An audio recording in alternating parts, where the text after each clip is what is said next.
Hello, and welcome to another episode of Boundless Body Radio. I'm your host, Casey Ruff, and today we have another amazing guest to reintroduce to you now. Aranda Wickramasinghe is a returning guest on our show. Be sure to check out his first appearance on episode 162 of Boundless Body Radio. Aranda Wickramasinghe is an ambassador and volunteer for the Public Health Collaboration, a charity in the UK in the town of Harpenden.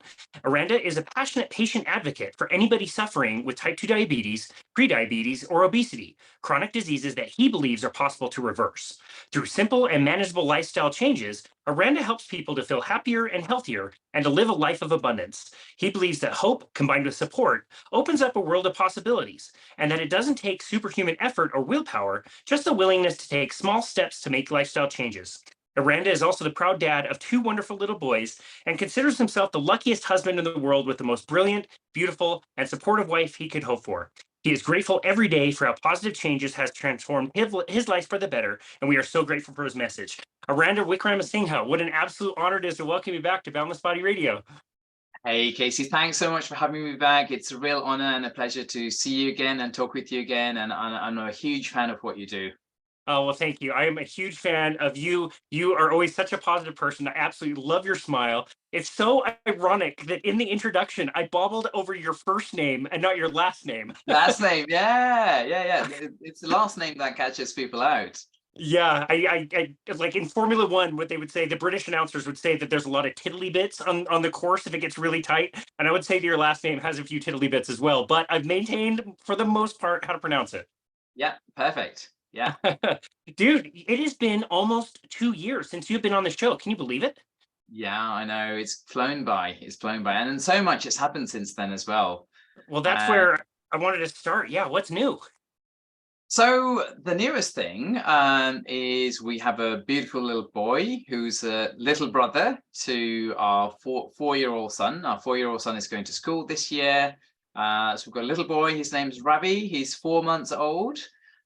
He's doing really, really great. My wife had a really good pregnancy. The birth was fantastic. And yeah, we're so happy. Healthy, happy boy. You can't ask for more. My wife is really healthy and happy. And so that's the newest thing. And then in terms of my charity work, the charity that I volunteer for, the Public Health Collaboration, recently had their annual conference, which we definitely want to get into that in quite a bit of detail because, it was awesome. It was like Woodstock for health nerds. It was just awesome. We had Dr. Sean Baker, we had Professor Ben Bickman, Dr. Georgia Eid, Dr. David Unwin, Dr. Jen Unwin, his wife, Professor Roy Taylor, Patrick Holford, Dr. Campbell Murdoch, Jane Buxton, the author of The Great Plant-Based Con, James, James Cracknell, the Olympic gold medal winning kind of rower. We had so many people. And we got into so many topics, so many great kind of lectures, so many great debates and panel kind of sessions. It was just awesome. I cannot wait to deep dive into that. That conference was not exactly in my backyard this year. I've been to two already, which has been fantastic. I've been to Low-Carb Denver 2023 and also KetoCon 2023. It was wonderful to meet so many people there and recount some of the stories and everything. It's like Woodstock, dude. It's like this amazing concert event with all of the best people. They all have such amazing energy all day, every day, because they're all low carb. So everybody is happy and energetic, and it's just a wonderful vibe. Are you still buzzing from the conference? Yes, I loved it. I loved every minute. Unfortunately, I couldn't make it for the first day because I had some work deadlines. This year's a big year for us as a family. New baby, new job, new house. And but I went for the second day, I got to shake Dr. Sean Baker's hand, and he is such a gentleman. He's such a gentleman, such an amazing human being, and he's huge. He's if there's an advocate for how healthy you can become by doing lifestyle changes like carnivore, for example, he is that advocate because he's walking the walk. He's not just talking the talk. He's he's 6'5", 6'6", and he's so built. Yeah, I was gonna say just the practical sense of shaking his hand is like no easy task. It's a big hand, dude. Yes, it's a big hand. It's a That's big hand. amazing. And Before he's we, such a gentleman. yeah, he really is. He's so kind. Did he do the same thing that he does at the conferences that I've been at, where he will talk to anybody anytime for as long as they like. He will stay there and take pictures as long as people like, and he's just happy and friendly and just chill. Yes, he's such a kind, gentle human being. He's so patient. He will, as you said, he will talk to anybody and everybody. He's really interested in people. He's such a gentleman. Yeah, that's fantastic. Okay, so before we get to some of the details on the conference itself, I do want to ask you a little bit more about your personal life. I would love it if you could retell your story about how you found low carb to begin with. But before we go there, remind me, I believe you were not quite low carbohydrate when you had your first child. Is that correct? Yes, that's right. So Roshan, my first son, he was born in November 2018. So at that time, I didn't really know about low carb or intermittent fasting or anything like that. Unknown to me, I would have been pre-diabetic at the time and on my way to becoming obese. I was already overweight. And after he was born, I guess the stress of sort of, I'd changed jobs then as well. So the stress of a new job, having a baby, being a dad for the first time, the way I used to cope with stress is to overeat. And obviously it's not going to be kind of steak and eggs. At the time I was eating junk food, ultra processed foods, and I really piled on the weight, and yeah, I became obese and pre-diabetic. And it's thanks to my wife actually that I got the real kick up the backside to really invest the time and the energy to, I guess, fix myself, because this is what lifestyle change is all about. Because nobody can save you, but you are more than capable of saving yourself, and that's true for anyone. Yeah. No, I absolutely love that. So before we talk about the rest of the family, let's talk about you. How did this childbirth compare to the last one when you were not low carbohydrate? It was so much less stress and so much more joyful, because I'm in such a better place physically and mentally than I was 4 years ago, nearly 5 years ago. And the surprising thing is my wife has always been slim, has never had any health problems, has never been on a diet, never needed to go on a diet. But even she's noticed some huge differences this time around, because since I went low carb and really started focusing on real food, she started eating real food all the time and low carb quite a lot of the time as well. But we were looking at pictures of her 5 years ago, leading up to the birth of our first son, and around the time our first son was born, and comparing to how she feels, how she felt during the pregnancy, and how she was after the birth. And, she felt so much better. And she's so much slimmer, so much slimmer. Like, she had zero weight gain, other than the baby and the baby bump. She had zero weight gain during the pregnancy, and she was eating a lot, like as in a lot. She was eating a lot of real food. We're talking steak, eggs, fish, things with butter and double cream, fresh veggies, fruit, full fat yogurt. She was eating really nutrient dense, calorie dense foods, which was delicious, cheese, nuts, and she didn't have any excess weight gain. So it was almost like her baby bump was kind of stuck on. And from certain angles, you could not tell that she was pregnant. Wow. Yeah. Wow, that's amazing. Wow. And so I don't think a lot of people understand, unless you've gone low carb, I don't think a lot of people understand how vast the change is in the brain. And that's what kept me on a carnivore diet for now over 4 years. It's easy to maintain a carnivore diet because I don't stress out about things. I don't have anxiety nearly as much. even silly things, like if I goof something up or like forget something in another room, or yeah, make a mistake with something, it's so much easier to just like shrug it off, and you think of a solution really quickly, where before it would almost like ruin my afternoon, or I'd get mad at myself, be down on myself. Like your brain really changes. It's vastly different on a low carbohydrate diet.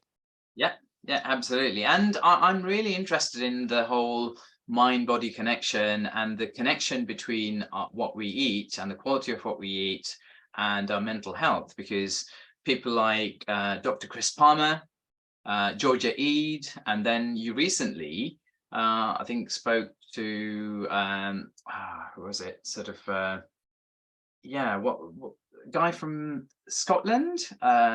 So you had one Oh, of your Rachel most Brown. recent episodes. Rachel Brown.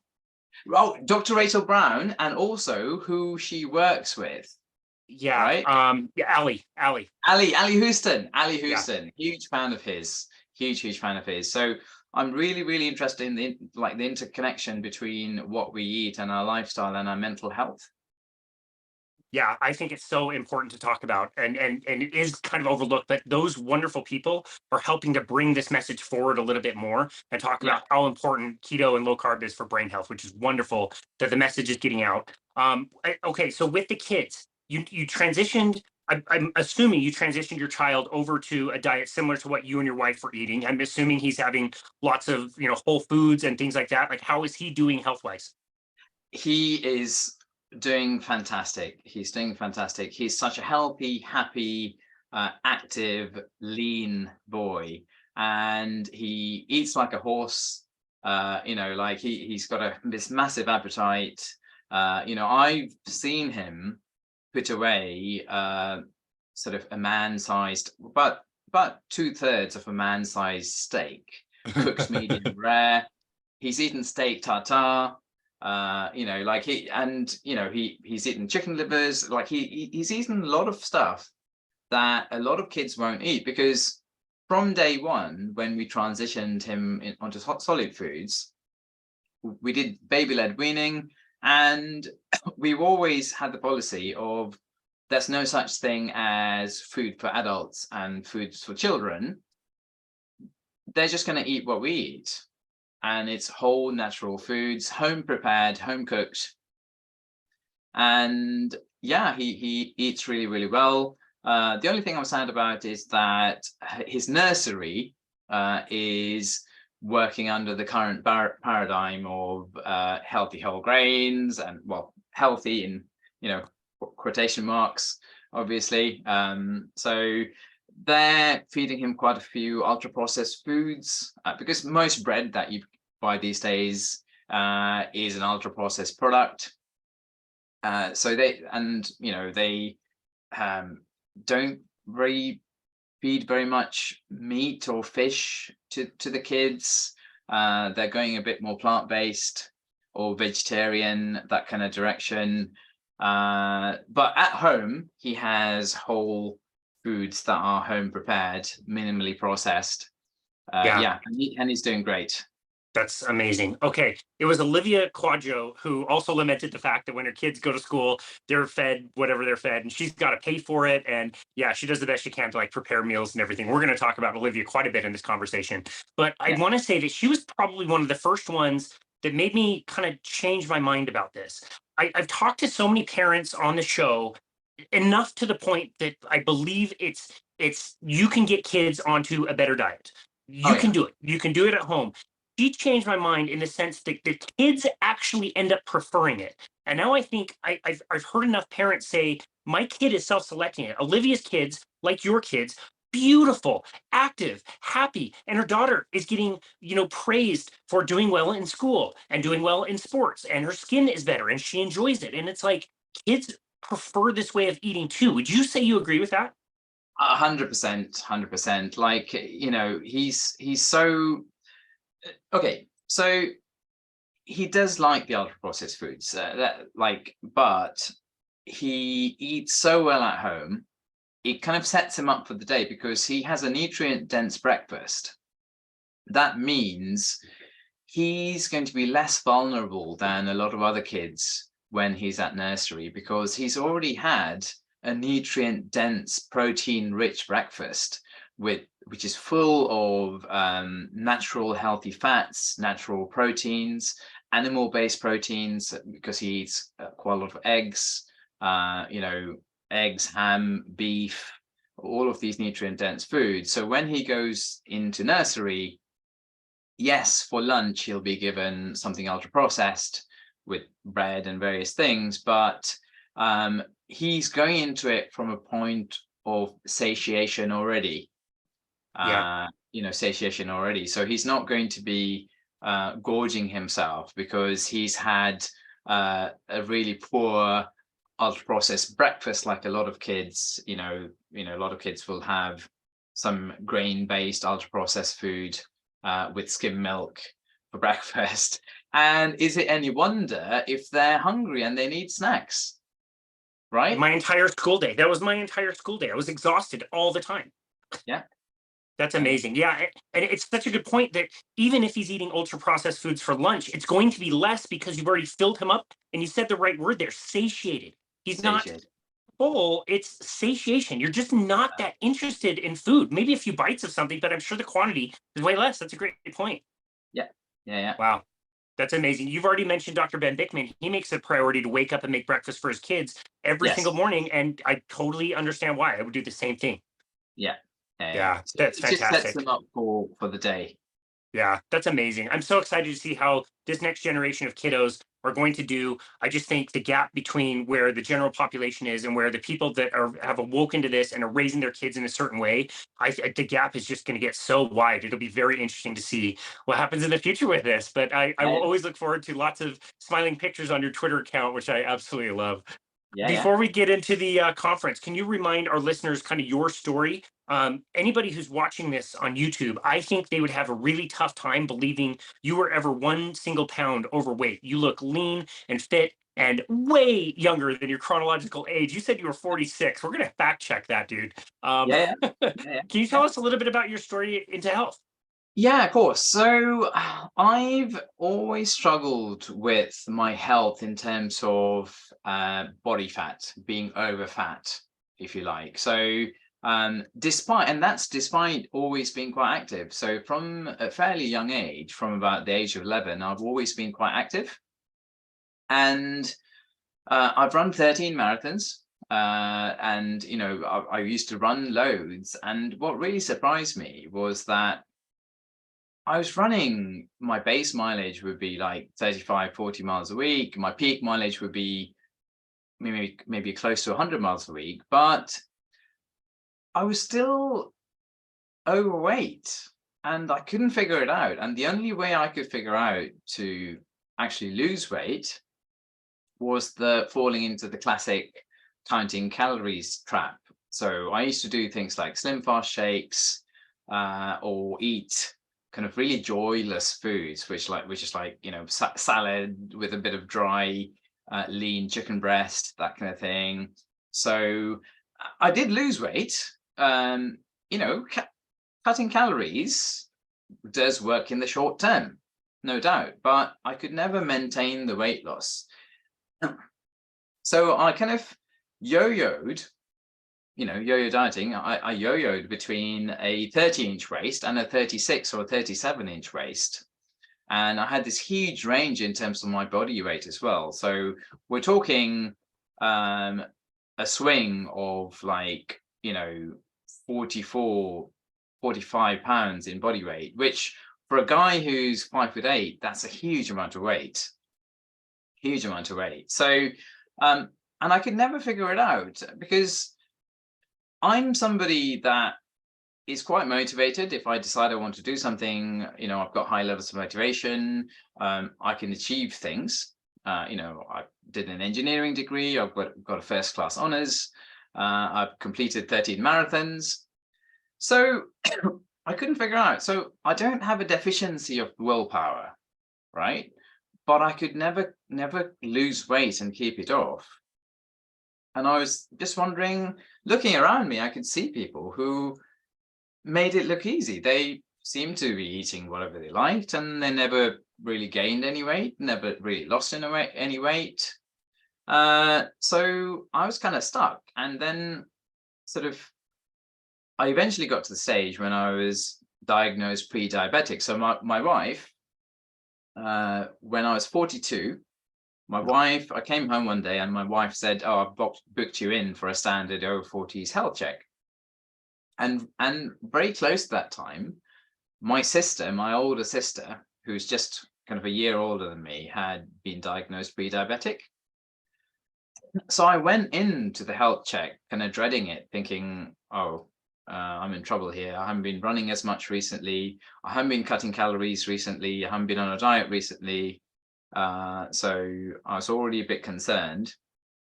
And sure enough, that was Friday, the 23rd of August, 2019, when I was a new father with a really young son, my first son. I got the diagnosis from the diabetes nurse to say, "You're pre-diabetic and you're obese." And she gave me a sheet of A4 paper and said, "You need to lose some weight. Here you go." So, and it's really hard to hear because, like most people, I already knew that I had a problem with my weight. And I already knew that I wanted to lose weight, but always before I'd lost the weight and gained it back, it was almost like gravity. It was a bit like, it's a bit like trying to hold your breath.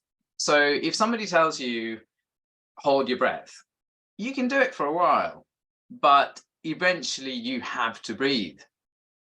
Even if you're underwater, and you know you're going to drown, you're still going to breathe because your body it's just inbuilt into us. It's instinct, it's reflex. It's the same, but in slow motion when it comes to hunger and satiety, because you can only maintain a quote unquote diet for a while. Hunger always catches up. So I was feeling quite demoralized, and I started, at least at the beginning, doing what I usually do, which is cutting calories. But then there's two things that happened that were different from all of the times before. So I heard of a doctor called Dr. David Unwin, who is a GP in the north of England, who's having a huge amount of success with his patients who are pre-diabetic or diabetic, working with his wonderful wife, Jen Unwin, and they both are founding members of this wonderful charity called the Public Health Collaboration. So I heard about their success. And I also heard, so that's low carb and real food. And I also heard about this weird and wonderful thing called intermittent fasting, kind of championed by a Canadian doctor called Dr. Jason Fung, who worked with a researcher called Megan Ramos. So I kind of integrated those two things and started implementing changes in terms of, I started doing intermittent fasting, including some extended fasting, cut out any snacking completely. Then I started to learn how to cook low carb foods, and the results were amazing. And what really surprised me was the lack of hunger, because all of the times before, what made it unsustainable in terms of dieting was the hunger always gets you in the end. But when you're eating nutrient dense, satiating foods, which is what low carb real food is all about, the intermittent fasting almost happens by accident, because you're not eating or not snacking because you're not hungry. So it becomes self-sustaining, and it becomes sustainable because you're really enjoying what you're eating, because you've invested the time to learn what low carb real foods mean to you personally, because you do need to invest that time to learn what it means for you personally in the context of your own family. And yeah, I lost the weight.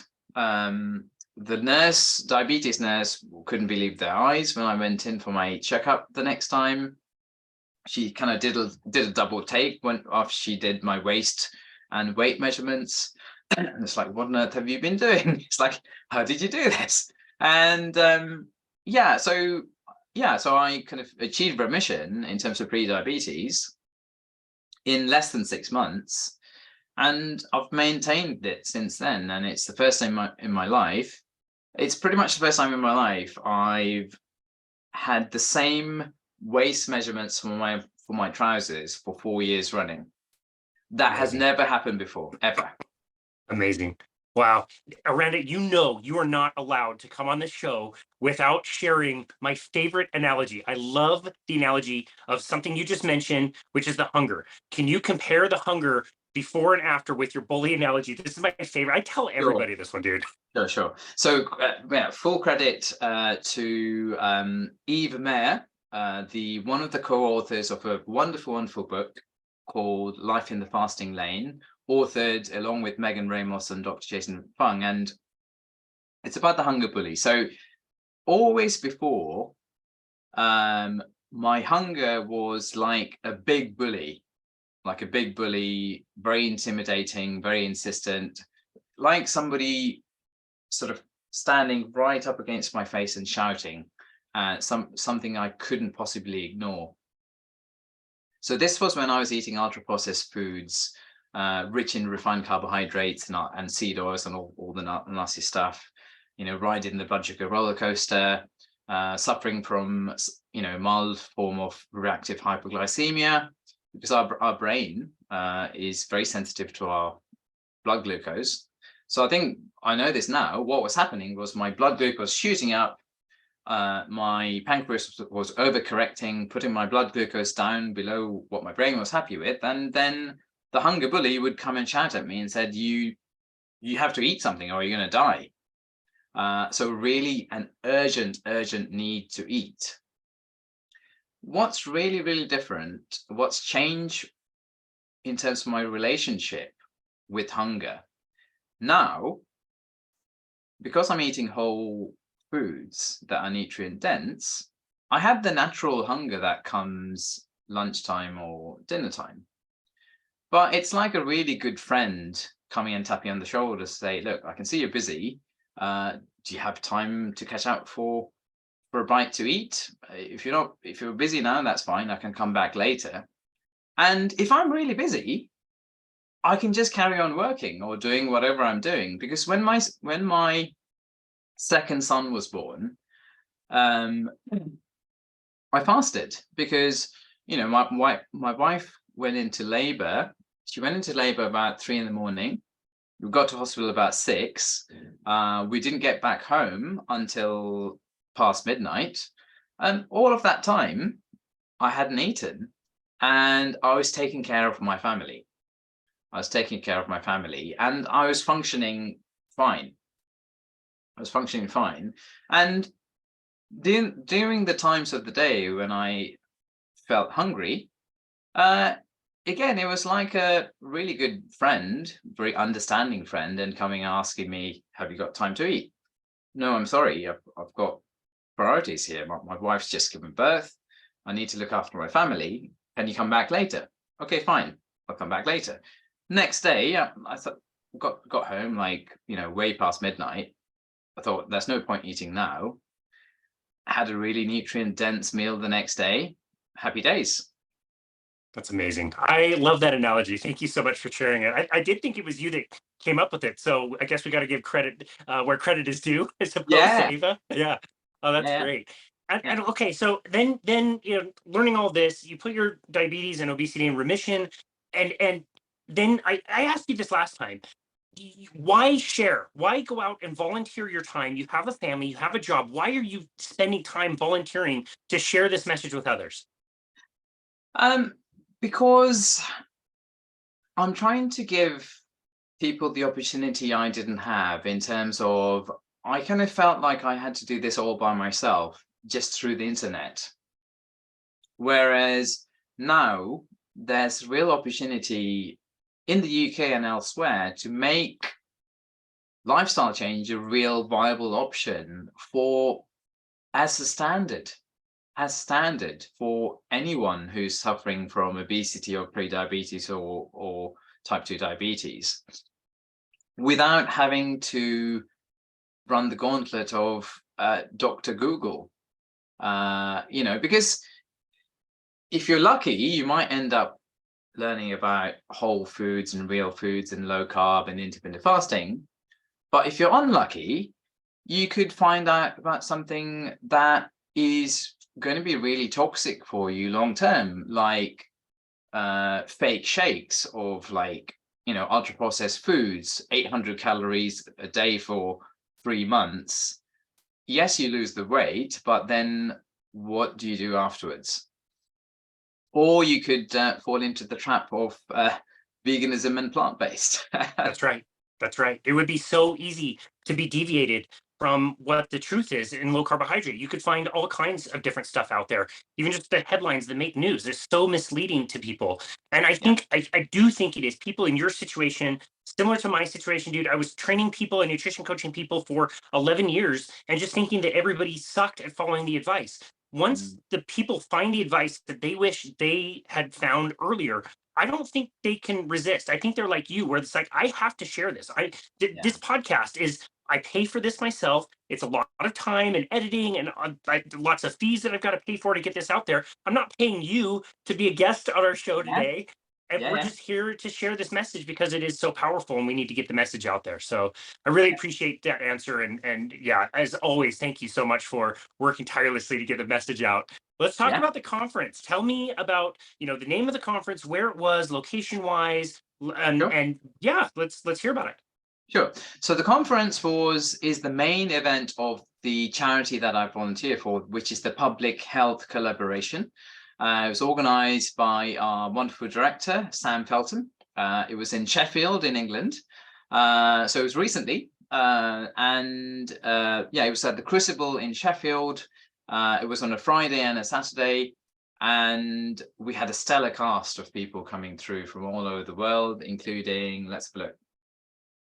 So there was, we had Dr. Sean Baker, Professor Ben Bickman, Dr. Georgia Eade, there was Dr. David Unwin and his wife, Dr. Jen Unwin, Professor Roy Taylor, Patrick Holford, Dr. Campbell Murdoch, Jane Buxton, the author of The Great Plant-Based Con, James Cracknell, the Olympic rower, and loads of other people. And it was like Woodstock for health nerds, like I said earlier. It was amazing, just so much energy, positive energy there, and so much hope for how things could be better. Because there is a connection between metabolic health, the environment, and mental health.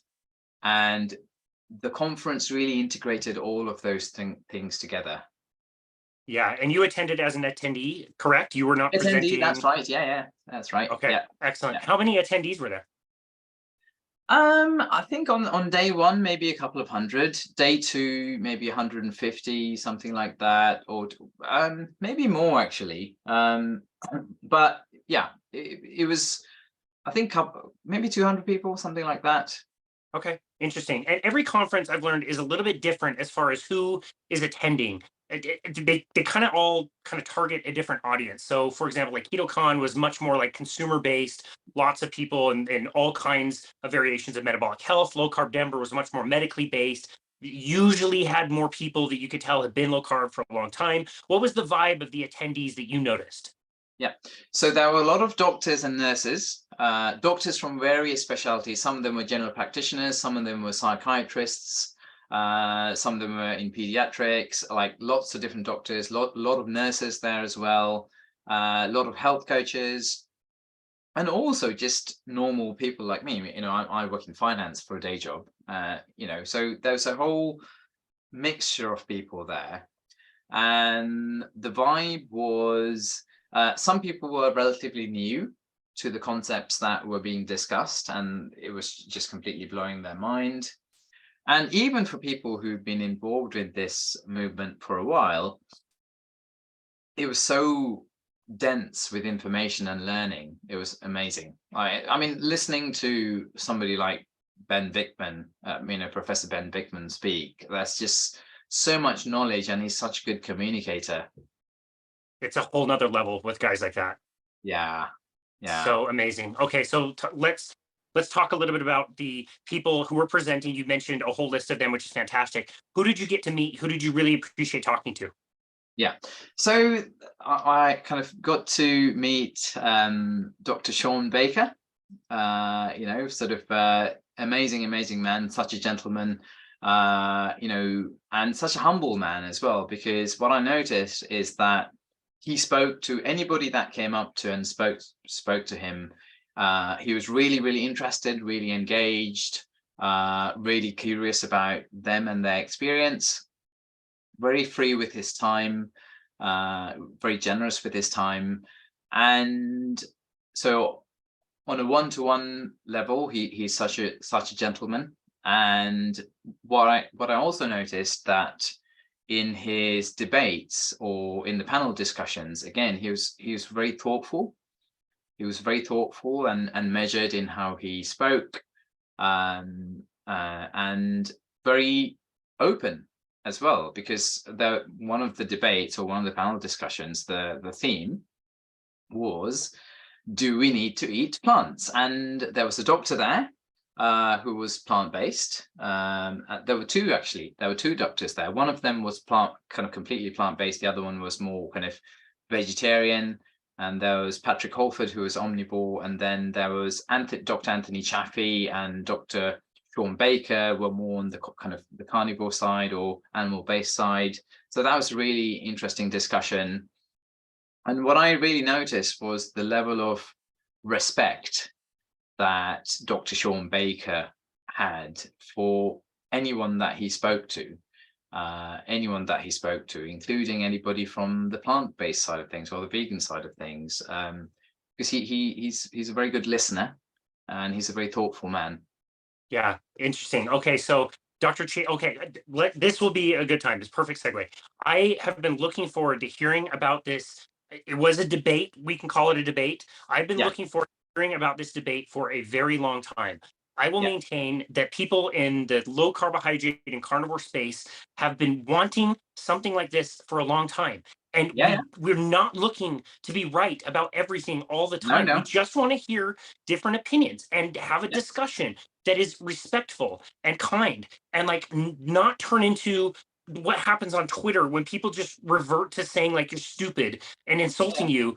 That happens to me all the time. It blows my mind. So this debate was supposed to happen. I was looking forward to it. I also just want to comment too that I can say what I've noticed observationally is the same thing that you have been explaining. When you ask Ben Bikman, Sean Baker, Dr. Chaffee, when you ask these people questions, they are really careful and meticulous about how they answer. And they will tell you when they don't know something, or when something is observational, or when something is speculation.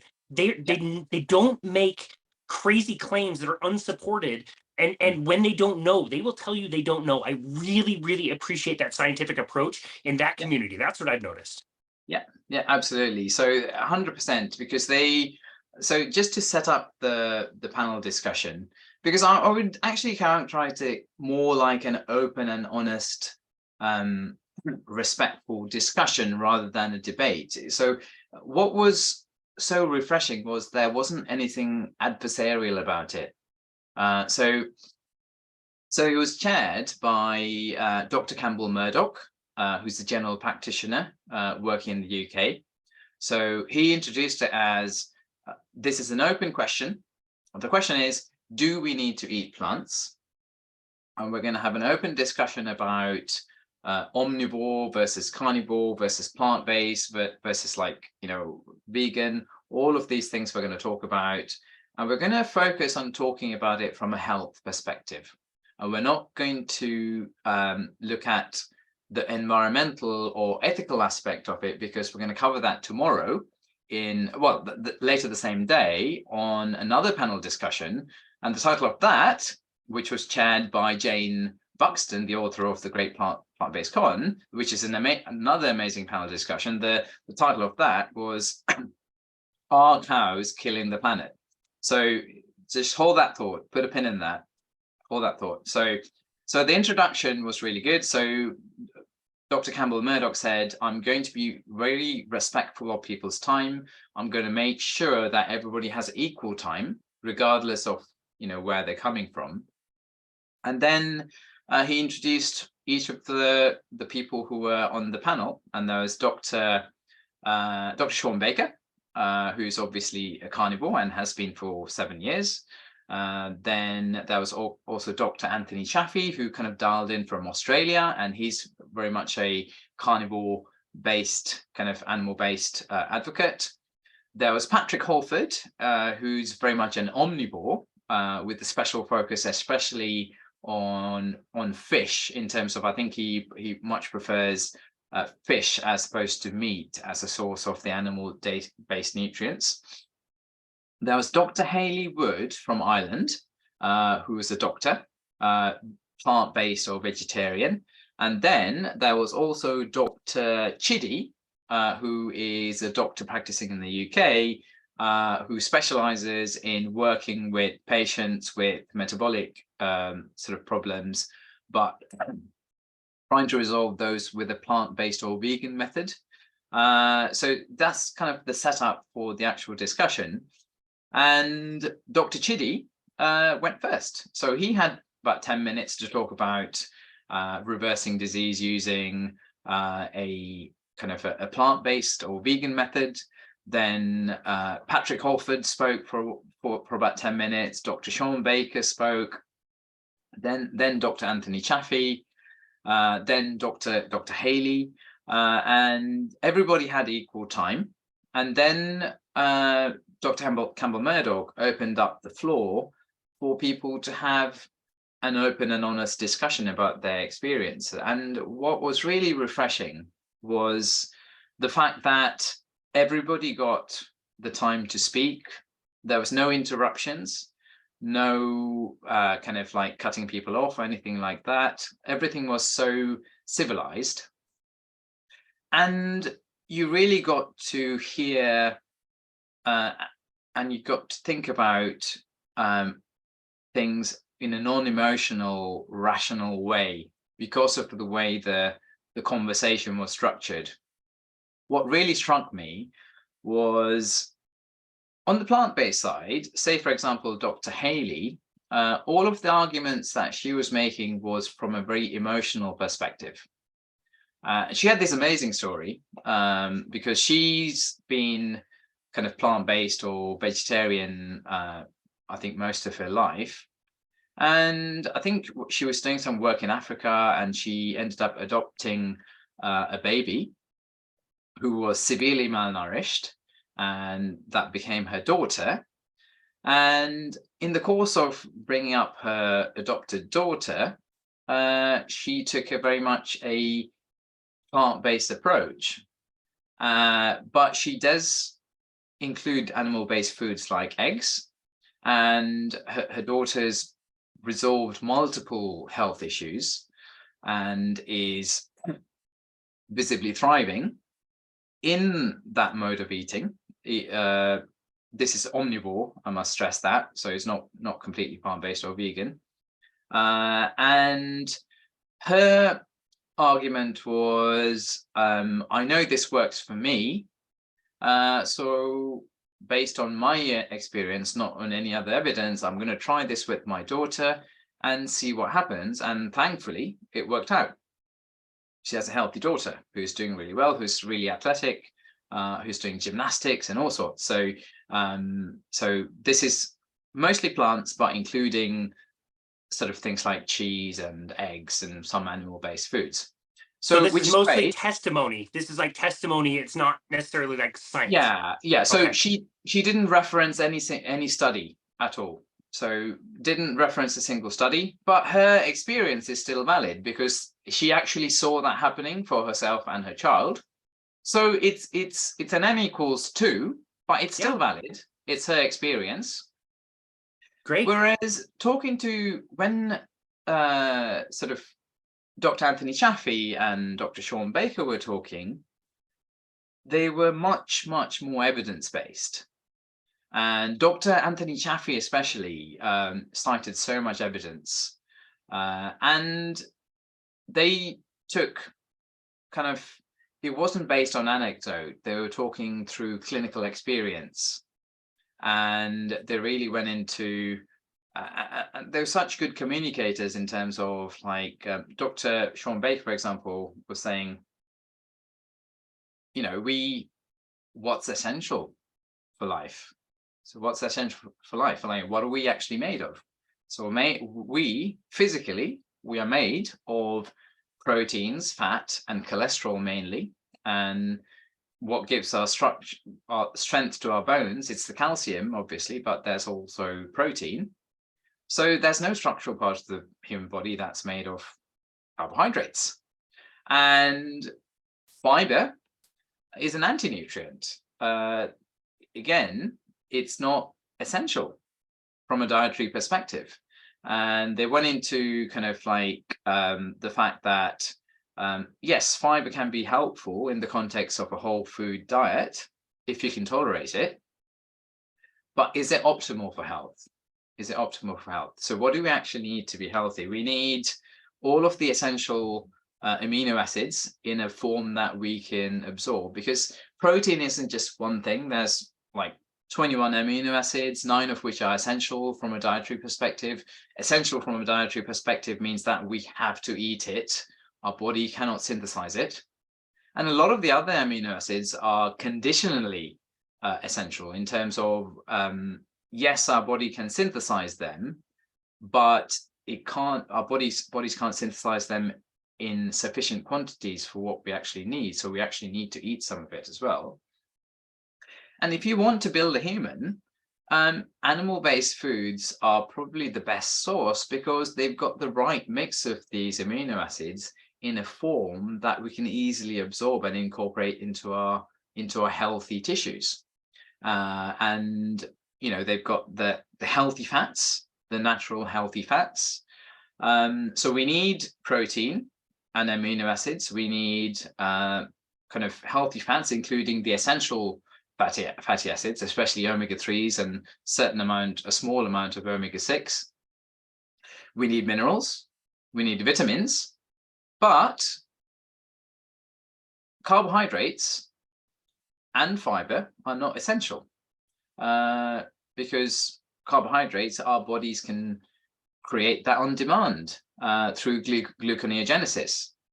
That's not to say that, you know, all over the world, demonstrably, there are people eating whole food traditional diets which can be very high in carbohydrates, and they can still be quite healthy.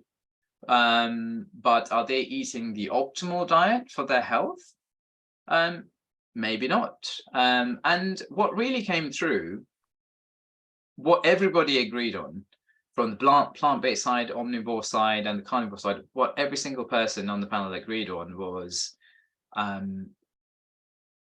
that ultra-processed foods are a problem. That whichever direction you're traveling in, you'll be much better off and much healthier if you focused on real whole foods. That's amazing. Wow, I'm on the edge of my seat, man. This is so fascinating. So everything remained respectful the whole time. Good questions from the audience. Yes. There wasn't audience questions as such. So it was all kind of discussion between the panelists, if you like. I see. Yeah, I see. Okay. Well, did anybody like really bobble with a question they couldn't really like come to terms with? Could you tell anybody got like kind of shaken up with a question? So Dr. Chidi, actually, so he got a question from, I think, Dr. Anthony Chaffee about ulcerative colitis, and the fact that a lot of people who want to resolve ulcerative colitis go on a low residue diet, and that's animal-based predominantly. You know, they really reduce the fiber. And he went into the evidence about, you know, there's been studies that have been done where people have kind of been put on different gradations of the amount of fiber, And things like, chronic constipation and ulcerative colitis, people have done really well by eliminating fiber altogether. So Dr. Chidi didn't really have a clear answer for that. So he kind of waffled a little bit, saying kind of, what did he actually say? So he said something around sort of,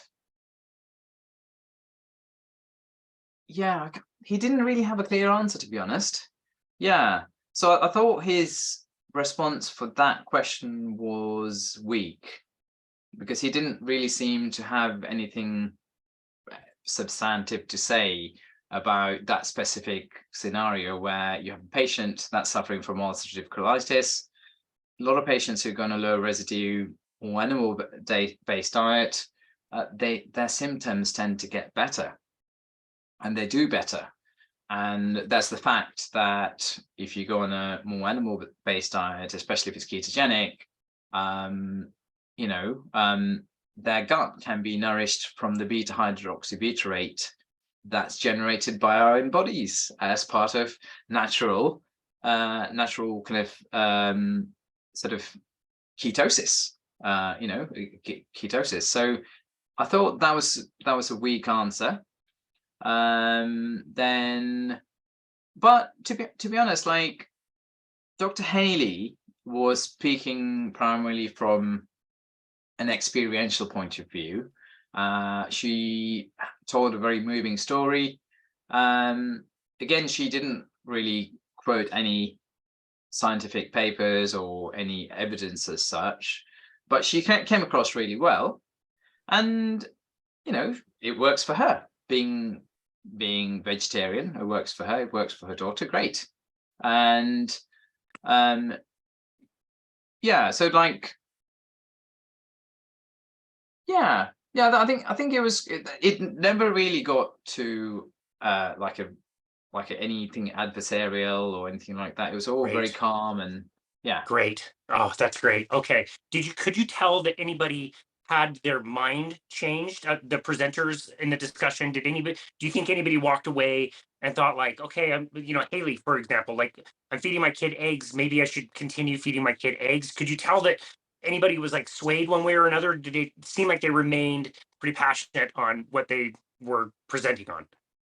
I don't think any minds were changed, to be honest, because I think Dr. Sean Baker, he's been carnivore for 7 years. I can't see him changing that anytime soon, because why would he? He's visibly thriving.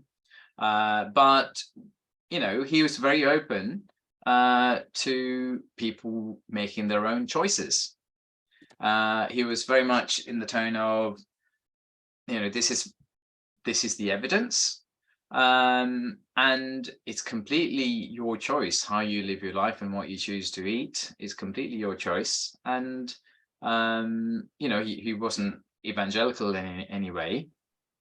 And similarly, I think Dr. Chidi really stuck to his guns in terms of his kind of plant-based or vegan direction of travel with his patients, which I was a little bit disappointed by, because some patients will do better eating less plants. And if you're not offering that as a physician, you're kind of taking choice away from a patient. So fair enough if you have a very strong ethos about plant-based and vegan, but if you have a patient in front of you, and it's quite clear that at least some patients do better, including animal-based foods in their diet, I think it's irresponsible of a physician to impose their own bias and not offer a full set of choices to a patient. Yeah, I agree. I agree with you 100%. Okay, well, we all know the stories of former vegans. They eat their first animal food in like some secretive way, like ripping apart a rotisserie chicken or ordering fish in secret. I'll scour the internet to see if we've got some like photographic image of like Sean Baker in the back of an alleyway, like with a bag of spinach or like some broccoli or something.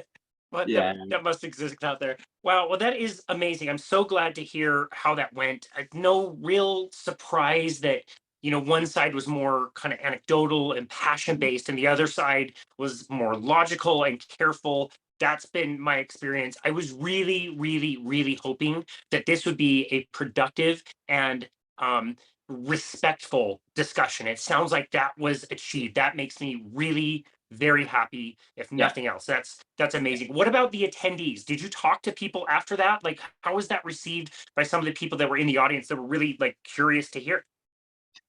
Yeah, so everybody really liked the fact that how respectful it was. And some people were getting visibly frustrated when Dr. Chidi was talking because, he was quoting things like the China study and things like that. And yeah, that face that you're making now is Come what I see. on. You know what I mean? So Terrible. let me just recap some of the things he was saying. Like, so it was quite frustrating, listen to it. But what was really amazing was that nobody interrupted him. Nobody heckled him. Everybody listened very respectfully. And yeah, he was talking about he had some good lines, to be honest. He was saying kind of nitric oxide is good for the arteries, and the amount of nitric oxide is better when you're plant-based. And the one thing that we all know is that rabbits don't need Viagra. Okay, come on. And he was talking about the China study. He was talking about he was kind of talking about like red meat causing bowel cancer, and yeah, he was talking about the blue zones and Low Melinda and all those kinds of things. And he forgot to mention the thing about the blue zones was like, so Low Melinda, for example, for people who aren't familiar, is a vegan mecca in terms of it's the Seventh-day Adventist church, very plant-based, but Seventh-day Adventist church, they do allow small amounts of animal-based products to be part of their lifestyle. So it's actually not vegan. It's actually omnivore, which isn't widely publicized, but that's just a fact. And then on the other hand, he kind of forgot to mention, yes, that's a Seventh-day Adventist church, which is primarily plant-based, but then there's the Mormon community, which has got very similar lifestyle in terms of, don't smoke, don't drink to excess, have lots of healthy behaviors, including exercise and movement, low stress, they've got this really wholesome lifestyle, and they eat lots of plants, but they also eat plenty of meat. Yep. And the health results in those two communities are pretty similar. Yeah. Are pretty similar. So it's not the meat. It's not the meat. So what he failed to mention was that pretty much all of the evidence that he was quoting was epidemiological in nature, and there's confounders. So there's the healthy user bias. Especially in Western Europe and in North America. The people who are going in a plant-based or vegetarian direction are the people who are typically from a more affluent background, higher socioeconomic group, more educated, and are more interested in health and have lots and lots of different healthy behaviors, including not smoking, not drinking to excess, not taking recreational drugs, all of those things. Whereas people who eat red meat in North America, a lot of them have got unhealthy behaviors that go along with that. And what comes along with the red meat is a whole bunch of fries fried in seed oils and a whole bunch of bread, ultra-processed bread in the burger and things like that. So the meat is being blamed for all of the health issues being caused by the ultra-processed ingredients and refined carbohydrates and seed oils. Whereas if you go to the Far East, Hong Kong, for example, and other countries, you have the healthy user bias tends to kind of disappear, because you have populations, again, who are very interested in their health, eating plenty of red meat, but they're not drinking to excess, they're not smoking, they're not taking drugs. So maybe it's more to do with the kind of other behaviors and confounders, rather than, and it is epidemiological, because with epidemiology, you cannot prove causation. You cannot prove causation. The only way you can prove causation is by doing an interventional study. And to my knowledge, there's not a single long-term interventional study that's independently funded, that's been run for a large population, and it's well controlled. That's not a single study that can show anything bad about eating meat, fish, eggs, the kind of foods that we've been eating since we've been human, forever, basically. Yeah, and if you want that study, don't hold your breath. Like, you're not going to get that study. It's never going to be done. Yeah. Wow. Yeah. Fascinating. And exactly. In the same breath, there's not a single study done anywhere in the world that has got a large population, run for a long duration, independently funded and well controlled, that can prove any long-term benefits of being purely plant-based. Yeah. That study has not been done. And to be honest, if it was done, I think a lot of the people in that study would suffer multiple adverse health effects. Yeah. No, I agree. Real quick, I'm going to edit this little part out. Are you good on time? Can you go another 10, 15 minutes? I'm enthralled by this. This is fascinating. So thank you. I just wanted to be respectful of your time. I'll timestamp that and edit that.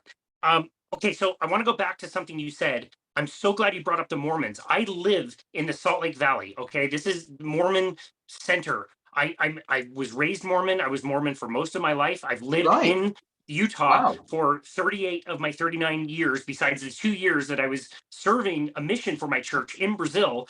And I can 100% confirm, I wasn't even offered alcohol until I was way later in college. Nobody smokes around here. Nobody drinks. They promote very family-centric values. And so I do see that, since they don't drink coffee, they don't smoke, they don't drink, I do see a lot of like soda drinking and energy drinks and things like that, but they promote a lot of healthy behaviors that are around the family. And yes, the studies that you mentioned have shown that the Mormons do it's slight, but they do live as long, if not a little bit longer, as the Seventh-day Adventists. And so, yeah, I can 100% confirm that is the case.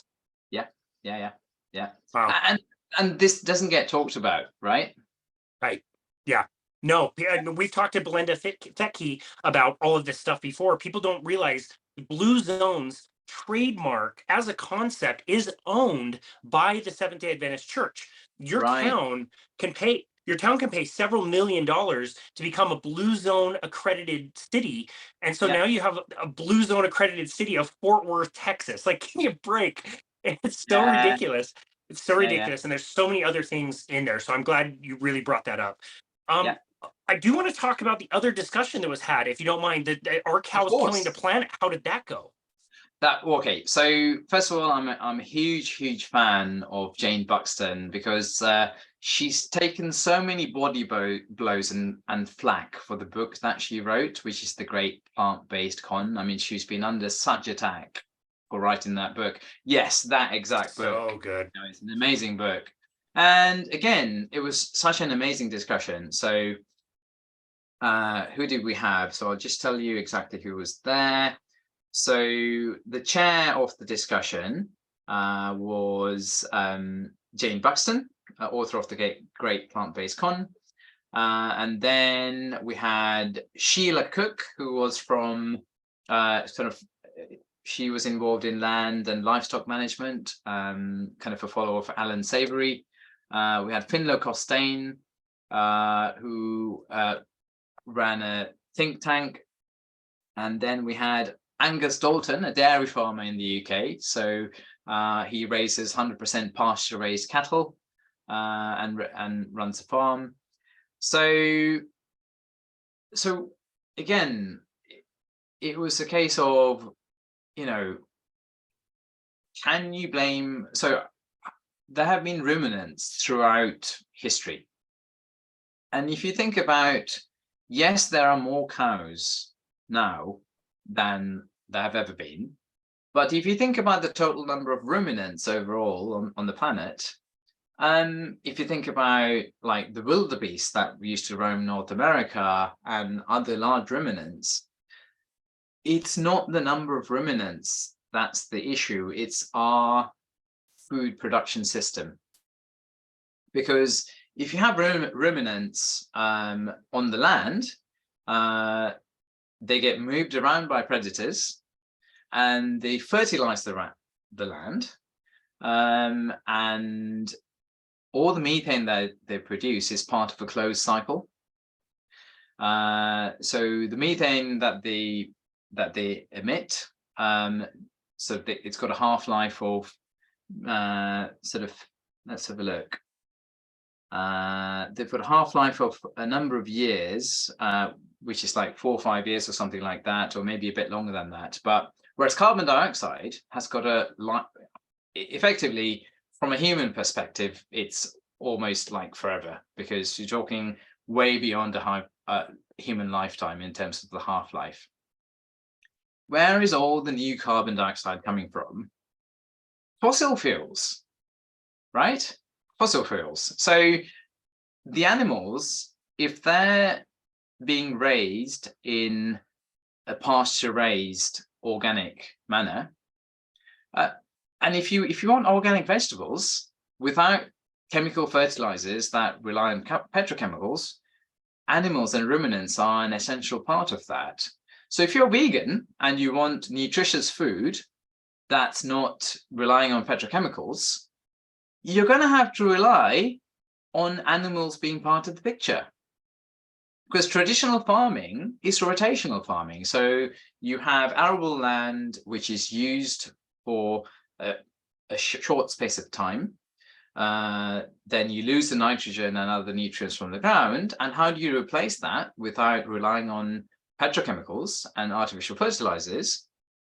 You have ruminant animals on the land who eat grass and poo, and they reintroduce bacteria into the soil. They build up the soil again and the organic matter in the soil.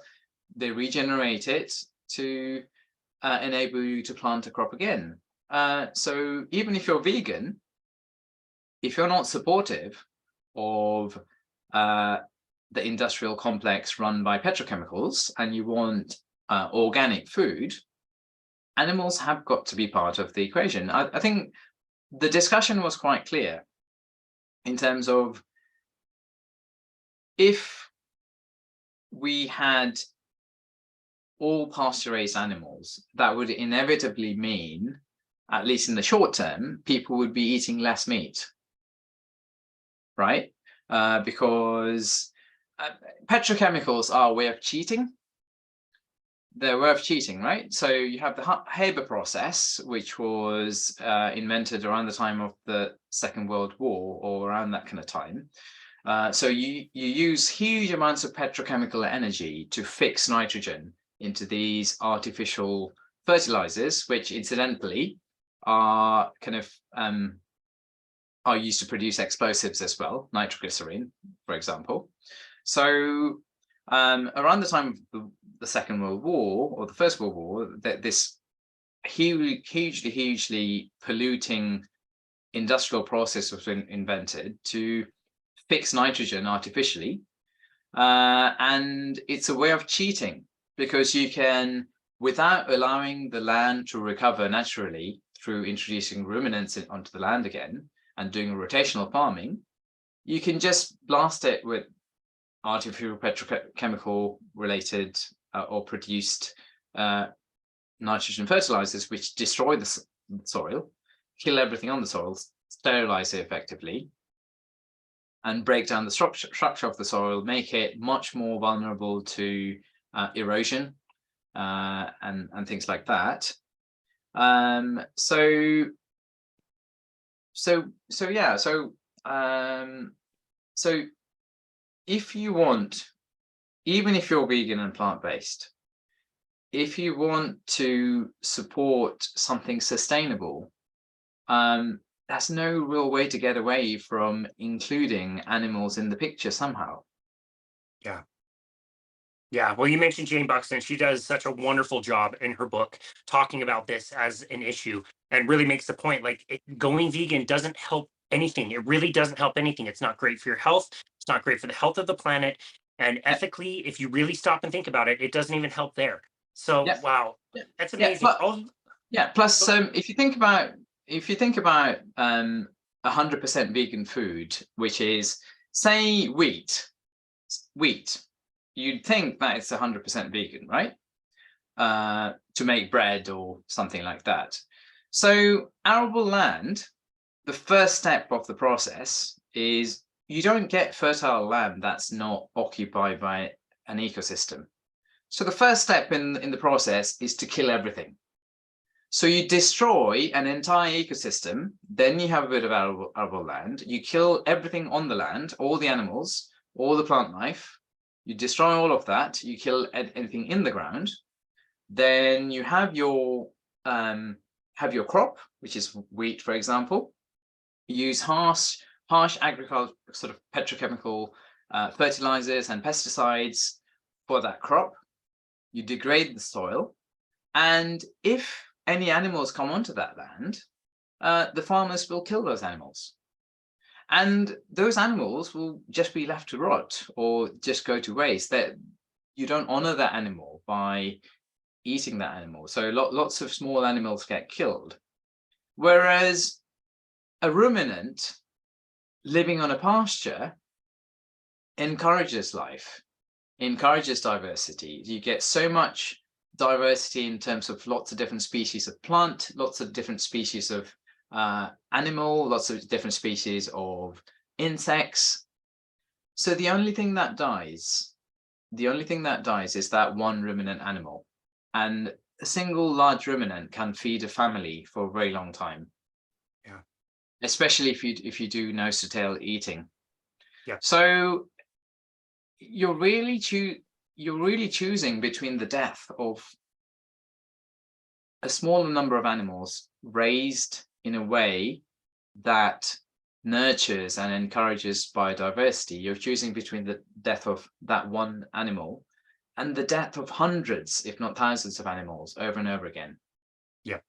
Yeah, that's such a good point. And every time you have a crop of an annual plant, you have to, do something to the soil. Like you said, it's always getting depleted. You're always drawing out resources that are not getting replaced in enough time. And every time you take that crop, you're killing more animals. Any animals that came back to that area to Yeah, make homes in the wheat are now toast. They're all dead. Lear they're all Keith dead. Eric Key talked about how it condenses as the machine is going through the crop. The animals are running for their lives, and it all condenses. And they say that like, the last few acres of land is like quite traumatic for the people that are driving these combines. Yeah, the arguments are. You would think it would be more common sense, and the message is so strong, and it's really enticing. We want to believe it. We want to believe that the way we are eating plants will really change the environment in the world. When it's like, look at a radar of how many airplanes are in the sky over your country right now. Like there's a lot of carbon that is being released that's different than Yeah, methane. So yeah, yeah. what an amazing discussion. What are some of your other highlights from the conference? Like what were some of the things you took away? Like what were your favorite moments? Okay, so one thing I absolutely must talk about is changing the standard of care for type 2 diabetes, pre-diabetes, and obesity in the UK and hopefully all over the world. There's a new study. So that's a GoFundMe kind of study that's we're raising money for at the moment. So this is the Public Health Collaboration. There's an initiative called the Lifestyle Club, or TLC. So this was started by Sam Feltham and initially funded in terms of the seed capital, by Steve Bennett. So it's headed up by a wonderful lady called Helen Gowers, who is the program manager for that initiative. I was a health coach. So over 600 people have been helped by this initiative already. And it's all about reversing or putting type 2 diabetes and pre-diabetes into remission through lifestyle change. Now, they've partnered with Surrey, the University of Surrey, to run a study, and they're looking to raise about £63,000 to fund a 2-year study so that they can demonstrate through the scientific literature and add to the already growing sort of body of evidence to say the standard of care should include a patient choice for lifestyle change that is supported by science, supported by community, supported by their doctor, supported by their nurse. There should be an alternative to being on medications for the rest of your life that don't work anyway. And there should be an alternative to surgery, things like bariatric surgery, and there should be an alternative to the ultra low calorie fake shakes based kind of methods that are being promoted at the moment. I think the remission rate, the sustained remission rate, was something ridiculous, like it's really low, like 13%. Only 13% of participants who went on the ultra low calorie, fake shakes method of remission, only about 13% of them maintained remission 2 years later. So they all went back into type 2 diabetes. Whereas Dr. Dave Dunwin, if you look at his results, he's been doing this for 10 years, and his results are amazing. He's got 93% of people who with pre-diabetes in remission, sustained remission. He's got half of the type 2 diabetes patients that he's worked with who are in sustained remission. And of the other half, most of them have seen huge benefits in terms of reduced medications. That, yes, they haven't achieved full drug-free remission, but their blood pressure is better, their lipid markers are better, they're feeling better, they have more energy.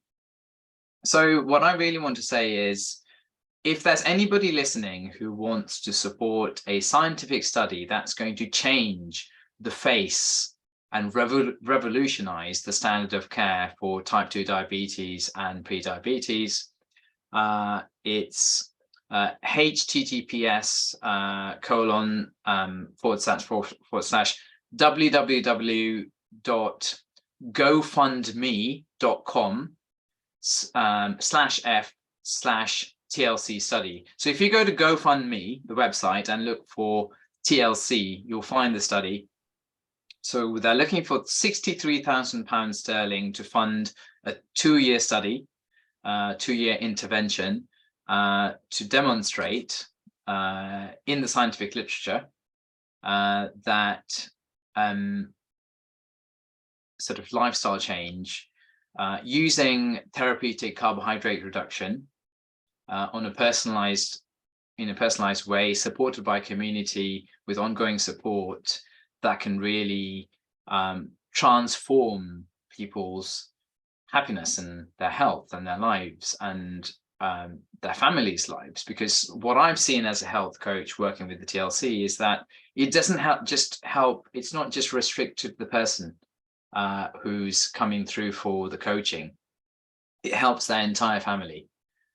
Because one person who came through who was type 2 diabetic, their mum got into remission, and her mum didn't even come to any of the sessions,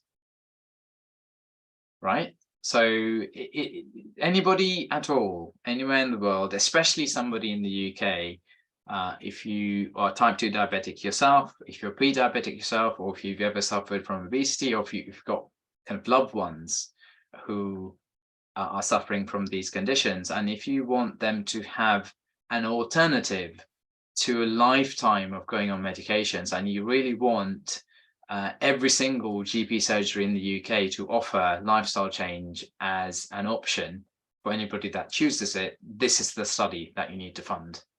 Amazing. We will tag that in the show notes. I will be sure to contribute to that, but I'll make sure that it's also in the show notes so people can click on the link. Please, thank you. Yeah, absolutely. Wow. Any other highlights that stand out from the conference? It's just it was just such an honor to be in the presence of people like Dr. Georgia Ede. I mean, we didn't really get to talk much about her, but I mean, the work that she's doing with mental health, and she's got an upcoming book, which I've just pre-ordered. I think it's called Change Your Diet, Change Your Mind. And it's about using ketogenic diets, whole food, real food methods of ketogenic diets to change people's mental health. These are people with very serious mental health conditions, you know, bipolar disorder, depression. It's about using, it's not about saying we don't need medications. It's about an adjunct or an addition. So yes, we have all of these medicines and powerful drugs we can use to solve acute problems. But if you want something sustainable that's going to solve the chronic problem and really make a difference in people's lives, you need to look at not just increasing amounts of drugs, but you need, and pharmacotherapy, but you also need to look at their lifestyle.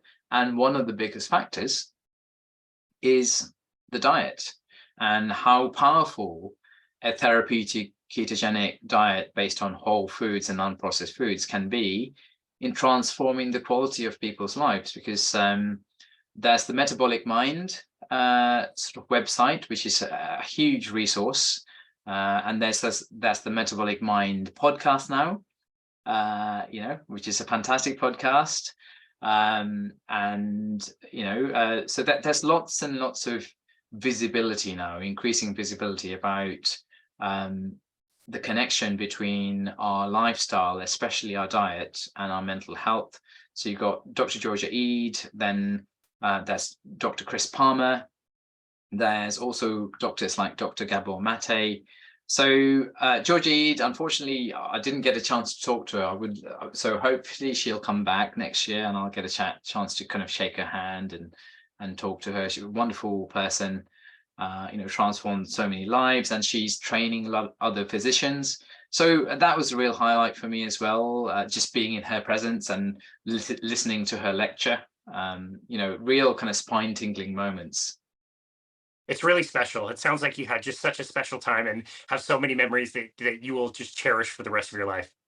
Oh yeah, 100%. And just to give you an idea of how much it meant to me, so since my first son was born, and since my second son was born, I've been away from my wife and children for a total of 4 days. So in the past 4 years, or nearly 5 years, I've been away. When my first son was born, I had to go on a work trip. So that was 2 nights in Liverpool, of all places, which is where the head office was. And then after my second son was born, earlier this year, to go to the conference, I decided it was important enough to go away from my family. Yeah. Wow. I make the point all the time. Like, this is a weekend. Like, you were not paid to go there. You paid to go there. Yeah. You could have gone to the beach. You could have spent time at home. Like, you chose to go out of your way and travel and pay for everything. You know, when I go to conferences, I miss my clients. I don't get paid for that. Then I have to pay for my lodging and the travel and all that stuff. And it's worth it. It's absolutely worth it.